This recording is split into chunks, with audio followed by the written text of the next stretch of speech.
Mustahil Salafi memecah belah umat, bukan. Salaf itu bukan kelompok, bukan golongan. Sepanjang ukurannya Al-Quran, Sunnah, pernyataan para ulama, dia salaf. Dalam golongan saleh. Tapi yang seperti ini bukan. Disebut Wahabi juga bukan. Saya tinggal di negeri Wahabi, saya tinggal di Mekah, kami tinggal di Masjid, ketemu dengan syekh-syekh yang lain, kita belajar pada syekh misalnya Afifi, yang pernah ada di Madinah, kita belajar pada Syekh Sultan, kita belajar pada Syekh Faiz, kita mengambil tafsir dari Syekh Faiz, tidak ada masalah. Biasa saja. Pas itu dulu juga sering belajar baca sampai direkomendasikan oleh Ustaz Syuhada Bahri. Ya, jadi mustaminya Syekh Utsaimin itu yang rekomendasikan Dewan Dakwah. Jangan tuh ketika, oh ini maulid bid'ah, masya Allah, antum tuh bid'ah dari kepala sampai kaki. Ya. Ini video dari Ustadz Adi Hidayat sebelum dia bergaul dengan orang-orang sufi.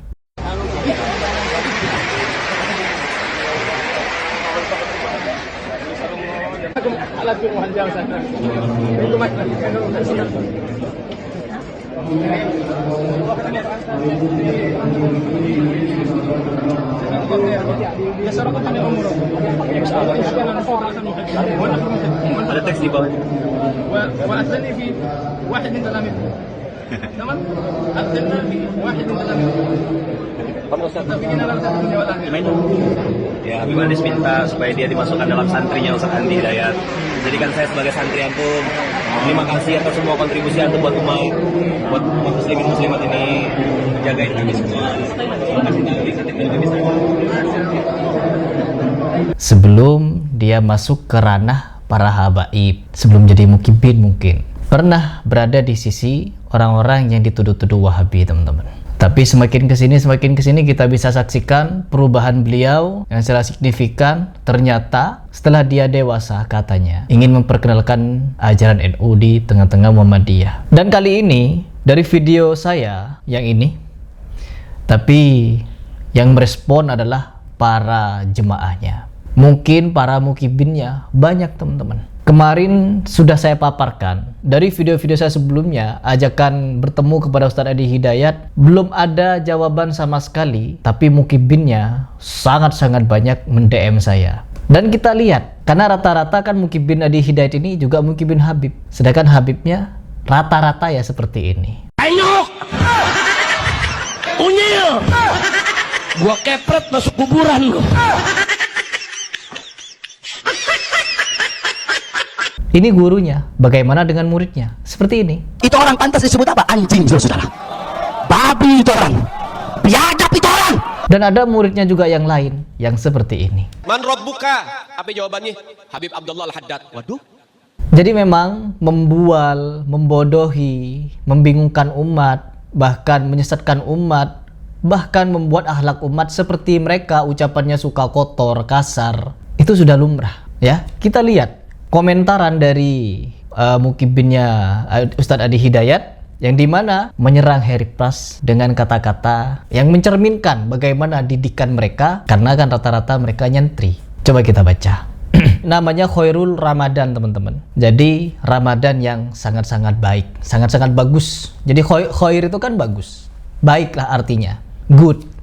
Apa kalimatnya? Teriak seperti ini, anjing. Gak usah so paling bener ente Pras. Kalau ente paham ajaran Islam, kenapa harus mencela orang lain? Apa itu yang diajarkan oleh syariat Islam? Kita punya hisab masing-masing, bertobatlah. Saya suruh bertobat, teman-teman. Orang yang mengatakan atau menyebut sesama manusia, apalagi sama muslim, dengan sebutan binatang, maka itu sudah tidak mencerminkan akhlak dari seorang muslim. Perhatikan baik-baik.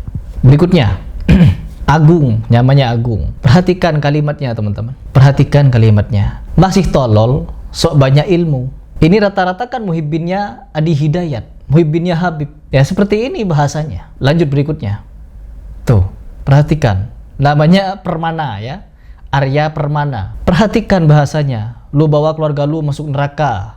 Tuh, menyebut saya babi, menyebut saya tai, menyebut saya anjing. Apakah ini didikan dari pondok pesantrennya?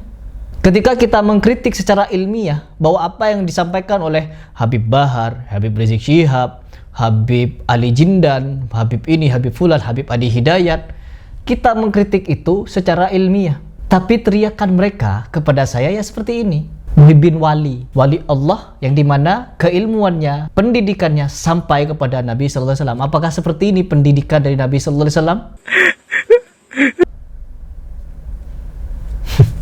Dan perhatikan pula video tantangan saya kepada Bahar Smith yang ditanggapi oleh mereka, si paling pengikut Habib. Anda banyak omong, banyak bacot. Anda kalah pamor sama Bahar Smith.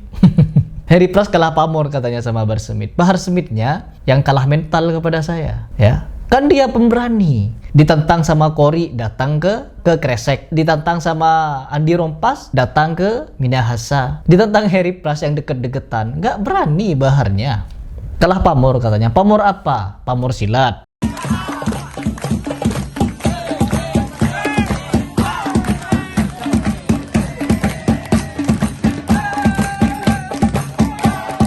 Silatnya yang hebat itu, ya silahkan. Atau apa namanya, baca Quran, Fatihahnya yang tembus kepada Nabi itu. Anak kalau baca Fatihah nggak sama seperti Fatihah orang yang lain. Bismillahirrahmanirrahim. Alhamdulillahirabbil alamin. Arrahmanirrahim. Maliki yaumiddin. Iyyaka na'budu wa iyyaka nasta'in. Ihdinas siratal mustaqim. Siratal ladzina an'amta 'alaihim ghairil maghdubi 'alaihim waladdallin. Cepet kan? Tapi ente nggak tahu kan bahwasanya Fatihah itu ana dapatkan dari guru ana dapatkan dari gurunya yang pakai sanad, pakai ijazah, nyambung. Seperti itulah barusan bacaan Fatihahnya Rasulullah SAW.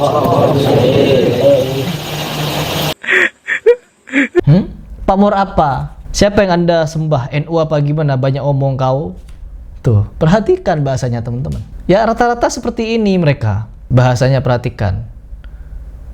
Hebat memang mereka. Pendidikan mereka ini dari mana sebenarnya? Ya, kalau kita mau bertanya mereka dapat pendidikan seperti ini dari mana? Siapa gurunya? Pondok pesantren mana? Cari duit dari jualan agama. Bukankah yang jualan agama ya mereka?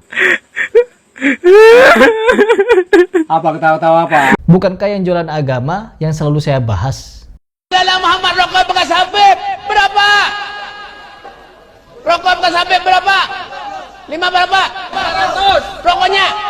Rokoknya jolong. Modalnya 20.000. Lengkap. Marlboro ada, Jisansu ada, LA ada, Sampurna Mil ada, Nang Habang ada, Nang Mentol ada juga. Jual siwak bekas, jual sorban bekas, jual jubah bekas, bekas-bekas mereka, bekas Habib. Siwak, teman-teman, bayangkan siwak dijual 1 juta. Perhatikan baik-baik cara mereka dalam mencari uang, dawir. Kedoknya saja mereka ingin bangun pesantren. Ya pesantrennya untuk mereka sendiri, untuk mereka pakai uangnya. Pulang-pulang dari pengajian bisa bawa ratusan juta itu. Dengan berkedok sudah dipakai bekas cucu Nabi dijual. Bawa kiswah, ini kiswahnya Nabi, nipu teman-teman. Diam dulu, tenang dulu hadirin jamaah sekalian, mohon tenang. Biasanya orang yang berakhlak, orang yang beradab, diam di tempat, pandang kiswahnya Nabi, itu yang lebih banyak dapat berkahnya. Jadi biar adil semuanya, nggak usah ada yang megang kiswah, kita lihat aja kiswahnya, dipandang dari jauh, mudah-mudahan semua dapat berkah. Siap tidak? Siap memandang kiswah Nabi? Siap tidak menyentuh kiswah Nabi? Kalau tidak tertib saya nggak bakal buka lagi. Dan saya jamin saya nggak bakal buka lagi di sini. Jadi yang di belakang juga jangan ditarik kiswahnya, nanti rusak. Nanti jatuhnya kurang ajar sama Rasulullah. Apa yang terjadi? Oh, bawa kresek merah, berisi amplop isi uang. Pulang-pulang bawa uang hasil nipu umat. Afrizal Septian. Namanya sangat-sangat bagus ya. Tapi perhatikan bahasanya teman-teman. No sensor. Saya tidak akan sensor biar kalian baca. Ini para pendukungnya Ustadz Adi Hidayat dan serta pendukungnya Habib. Perhatikan teman-teman. Dianto. Woi, kamu goblok, beraninya komen-komen beraninya. Ilmu lu masih jauh, gak usah banyak omong. Ya seperti ini. Akhlaknya ya seperti ini teman-teman. Dan saya gak heran sudah, karena memang di antara mereka kebanyakan didikannya ya seperti ini. Didikannya. Bagaimana cara Habib mendidik? Ya seperti ini nih. Kalau ada orang kan wahabi bangsat nih. Wahabi takfiri. Apalagi doa baik, goblok. Oh iya Beb ya. Nonton, ngaji, di pengajian di mana-mana Bahar Smith. Kalau bukan kata-kata keras, kata-kata kasar, begitu-begitu, Apalagi kalau ikut Habib-Habiban yang semacam ini, keras, jadi keras. Omongannya ya seperti ini. Kalau ikut gus-gusan, mesum. Suarane enaknya kayak ngomong. Apa meneh disahane iya.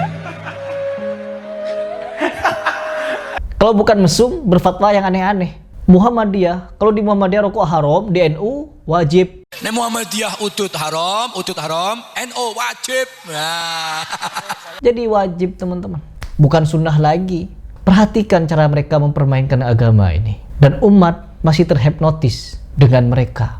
Banyak kekonyolan kita bisa saksikan. Cuman umat tidak mau melek, masih saja mau terdoktrin, terpapar faham-faham yang sedemikian menyimpang ini. Apalagi disupport sama orang-orang seperti Ustadz Abdul Somad, Buya Yahya, Idrus Ramli, Adi Hidayat, dan kawan-kawannya. Makin di atas angin mereka. Tapi ya sudahlah, karena memang dakwah di Indonesia sangat berat, mengingat lawannya juga berat. Kita harus istiqomah dalam menyampaikan dan membongkar kebobrokan semacam ini, agar umat mikir dan merenung.